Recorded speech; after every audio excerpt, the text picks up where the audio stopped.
नमस्कार, मैं हूं आपके साथ हेमंत कुमार। और अमेरिका, इजरायल और ईरान की जो जंग है उसका आज छठा दिन है। भारत ने पहली बार ईरानी supreme leader Ayatollah Ali Khamenei की मौत पर शोक जताया है।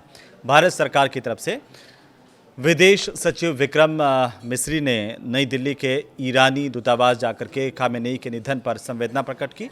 उन्होंने कंडोलेंस बुक यानी कि जो शोक पुस्तिका होती है उस पर भी हस्ताक्षर करते हुए श्रद्धांजलि दी है। अब अमेरिका इजरायल के इस हमले में 28 फरवरी को खामेनेई की मौत हुई थी। ईरान ने एक दिन के बाद इसकी आधिकारिक घोषणा भी की थी। खामेनेई के निधन के बाद दुनिया भर के कई देशों से शोक संदेश भी भेजे जा रहे हैं और भारत से लौट रहे ईरानी वॉरशिप को कहा जा रहा है कि अमेरिका ने डुबाया, क्योंकि अमेरिका ने बुधवार को भारत से लौट रहे ईरानी युद्धपोत जो IRIS देना को श्रीलंका के पास हमला करते हुए डुबो दिया था। श्रीलंका की नौसेना के मुताबिक अब तक 87 शव इस पूरे जो है वो शिप से बरामद कर लिए गए हैं, जबकि 32 लोगों को बचाया गया है। रॉयटर्स की एक खबर है, उसके मुताबिक करीब 60 लोग अभी भी लापता हैं, उनकी तलाश लगातार की जा रही है। और ये बताया जा रहा है कि ये जो ईरानी जहाज़ है वो 18 फरवरी को भारत के विशाखापट्टनम में आयोजित 2026 इंटरनेशनल फ्लीट रिव्यू यानी कि IFR और MILAN 2026 मल्टीलेटरल नेवल एक्सरसाइजेज में हिस्सा लेने के लिए आया था। 25 फरवरी को ये भारत से रवाना हुआ था और जब इस पर हमला किया गया तब ये जो जहाज़ है वो दक्षिणी श्रीलंका के गाले शहर से करीब 40 समुद्री मील, करीब 75 किलोमीटर दूर था। अब दूसरे विश्व युद्ध के बाद कहा जा रहा कि ऐसा पहली बार हुआ है जब अमेरिकी नौसेना की पनडुब्बी से दागे गए टारपीडो ने किसी जहाज़ को युद्ध में निशाना बनाया। कुछ मीडिया रिपोर्ट से कह रही हैं कि अमेरिका अब तक ईरान के 20 वॉरशिप को समुद्र में डुबो चुका है, लेकिन ईरान भी इसमें जवाबी कार्रवाई इनके खिलाफ करता हुआ नजर आ रहा है। रिपोर्ट से कहते हैं कि ईरान में कब्जे को लेकर अमेरिका ने कुर्द नेताओं को मदद की पेशकश की है। अब देखिए, वॉशिंगटन पोस्ट की एक रिपोर्ट को देखें तो इसके मुताबिक अमेरिका ईरान में ज़मीनी सैनिक तैनात करने के विकल्प पर विचार कर रहा है। मीडिया रिपोर्ट से कहती हैं कि अमेरिकी प्रशासन तेहरान में शासन के विरोधी समूहों से संपर्क कर रहा है और संभावित सहयोगियों की तलाश भी कर रहा है। वहीं यह भी बताया जा रहा है कि अमेरिका ने ईरान और इराक के कुर्द नेताओं से बातचीत की है। ईरान के शासन का विरोध करने वाले समूहों को हवाई समर्थन देने की पेशकश की है। मीडिया रिपोर्ट्स के मुताबिक ये जानकारी भी मिल रही है कि इस रणनीति का जो असली मकसद है वो पश्चिमी ईरान में कुछ इलाकों में सरकार के खिलाफ दबाव को बढ़ाना और इलाके को कब्जे में लेना हो सकता है। लेकिन आज की अगर हम बात करें और सबसे बड़ी अपडेट की अगर हम बात करें इस युद्ध को लेकर के, तो आज ईरान ने 4 देशों को निशाना बनाया है, जिसमें ईरान ने जो जवाबी कार्रवाई की है वो ड्रोन और मिसाइलों से कई इलाकों में हमले किए हैं। रिपोर्ट्स के मुताबिक जो पहली बार अजरबैजान पर हमला होने का दावा किया जा रहा है। अबू धाबी की बात करें तो वहाँ पर ईरान के हमले के दौरान एयर डिफेंस सिस्टम ने ड्रोन और मिसाइलों को हवा में ही मार गिराया, ट्रेस कर लिया, लेकिन उनके मलबे से 6 लोग यहाँ पर घायल होना बताया जा रहा है। इनमें पाकिस्तान और नेपाल के नागरिकों के भी शामिल होने की जानकारी सामने आ रही है। उधर कतर की राजधानी दोहा के ऊपर भी ईरान की मिसाइलें दिखाई दी हैं और इनको एयर डिफेंस सिस्टम ने हालांकि रोक लिया, ये कहा जा रहा है।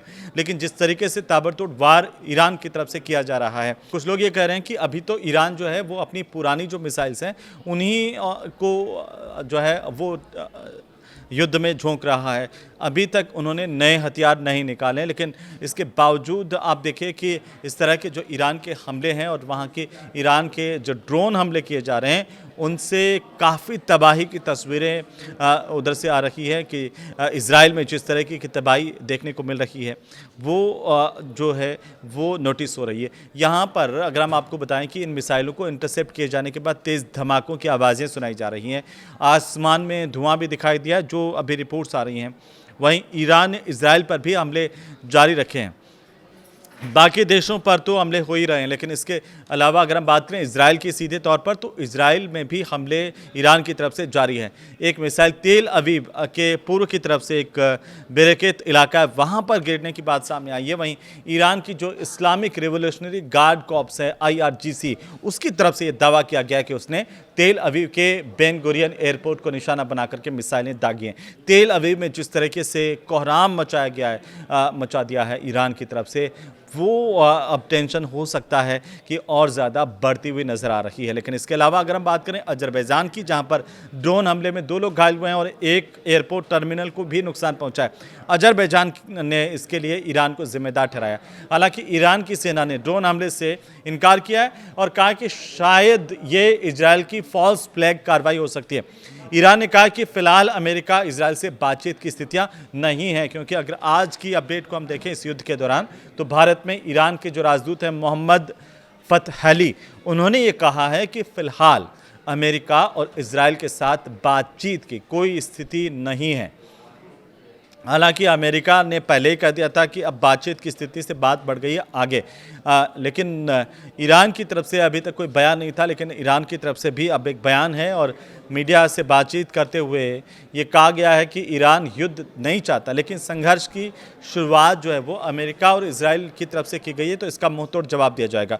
अब देखिए, जब उनसे हॉर्मुज स्ट्रेट को लेकर के सवाल पूछा गया तो फतहली जो कि राजदूत हैं ईरान के, उन्होंने ये कहा कि इस मामले में फ़िलहाल कोई नई जानकारी नहीं है। उन्होंने कहा कि ईरान ने हमेशा ईमानदारी दिखाई, उसकी क्षमता और ताकत से सब लोग परिचित हैं। लेकिन आज की अगर हम बात करें कि आज आखिरकार क्या क्या जो अपडेट्स हो रही हैं और जिस तरीके से ये सामने आया है युद्ध की परिस्थितियां, उसमें आज जो अमेरिका के फाइटर जेट के मारे जाने की खबर भी मिल रही है, क्योंकि अभी अभी ये जानकारी सामने आई है कि अमेरिकी F-15E लड़ाकू विमान मार गिराया। ईरान ने इस बात का बाकायदा दावा किया है कि ईरान की जो इस्लामिक रिवोल्यूशनरी गार्ड कॉर्प्स है IRGC, तो IRGC की तरफ से ये दावा है अभी अभी कि उसने देश की दक्षिणी पश्चिमी सीमा में एक अमेरिकी F-15E स्ट्राइकर फाइटर को मार गिराया है।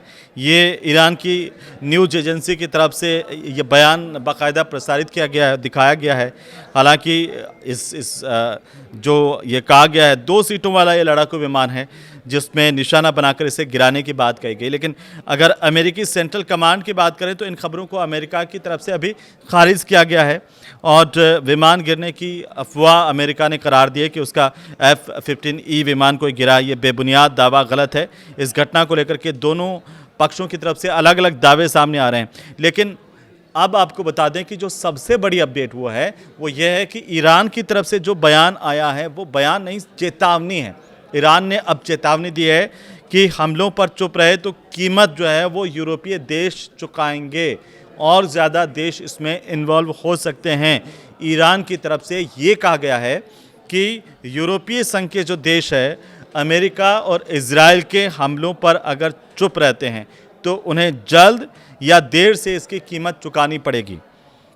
ईरान के विदेश मंत्रालय के जो प्रवक्ता हैं इस्माइल बधाई, उन्होंने स्पेन के ब्रॉडकास्टर न्यूज़ चैनल से बात करते हुए ये चेतावनी दी है बाकायदा, और ये कहा है, उन्होंने ये भी कहा कि जो यूरोपीय देश है उनको इन हमलों पर स्पष्ट रुख अपनाना चाहिए, वरना इसके परिणाम उन्हें भी भुगतने पड़ेंगे। और इजराइल की तरफ से भी बयान आया है। आज अगर हम इजराइल की बात करें तो इजराइल की जो सेना है उसकी तरफ से ये कहा गया कि ईरान ने इजराइल की ओर मिसाइलें दागी और उन्हें रोकने के लिए एयर डिफेंस सिस्टम एक्टिव कर दिए गए हैं। हालांकि ईरान जो है वो ताबड़तोड़ अब हमले कर रहा है, अटैकिंग मोड में है और इसका असर जो है तेल अवीव और जहां जहां भी ईरान के हमले हो रहे हैं वहां पर देखने को भी मिल रहा है। अब इजरायली सेना ने नागरिकों से ये कहा है कि अलर्ट जैसे मिले सुरक्षित शेल्टर या संरक्षित स्थानों में चले जाएं और अगले आदेश तक वहीं रहें। हमने इस तरह की तस्वीरें देखी थी कि कैसे जो ईरान के अटैक हो रहे हैं उसके बाद में इजराइल में जितने लोग हैं उनको लेकर के बाकायदा बंकरों में वो रह रहे हैं। कई लोग जो है अंडरग्राउंड जिस तरह से बंकर बने हुए हैं या अंडरग्राउंड हॉस्पिटल्स हैं उनमें ज़मीन पर फर्श पर सोने के लिए मजबूर है। पूरा का पूरा शहर जो है वो बंकरों के भरोसे है, क्योंकि बहुत ज़्यादा वहाँ पर अब धीरे धीरे जो है वो डर है, वो खौफ है, वो देखा जा रहा है। क्योंकि जिस तरीके से ईरान ने इजराइल की राजधानी को निशाना बनाया और ईरान के ड्रोन कहा जा रहा है कि इजराइल तक पहुंच रहे हैं और वहां पर इजराइल अगर उनको इंटरसेप्ट कर भी लेता है और मार गिरा भी रहा है तब भी ये कहा जा रहा है कि इजराइल को बहुत ज़्यादा नुकसान हो रहा है, क्योंकि आप जानते हैं कि दुनिया में सबसे ज़्यादा जो सेना के काम में लिए जाने वाले ड्रोन्स हैं वो ईरान और रूस के पास हैं। और ऐसे में ये कहा जा रहा था कि ईरान की तरफ से सैकड़ों ड्रोन एक साथ जो है वो भेजे जा रहे थे और इनको उड़ाने के लिए, इनको ख़त्म करने के लिए जो ताकत लगानी पड़ रही है वो अगर हम देखें तो यहाँ पर इजराइल को बहुत ज़्यादा लगानी पड़ रही है, पैसे के लिहाज से भी बहुत ज़्यादा लगानी पड़ रही है और इस वजह से कुछ टेंशन में इजराइल ज़रूर नज़र आ रहा है। लेकिन आगे क्या होगा ये ज़रूर एक सवाल है जो सबके सामने, इस पर हम लगातार अपडेट आपको देते रहेंगे। फिलहाल ये वीडियो आपको कैसा लगा हमें ज़रूर बताइए और कमेंट करके, और अच्छा लगा तो इसे ज़रूर शेयर कीजिए, लाइक कीजिए। नमस्कार।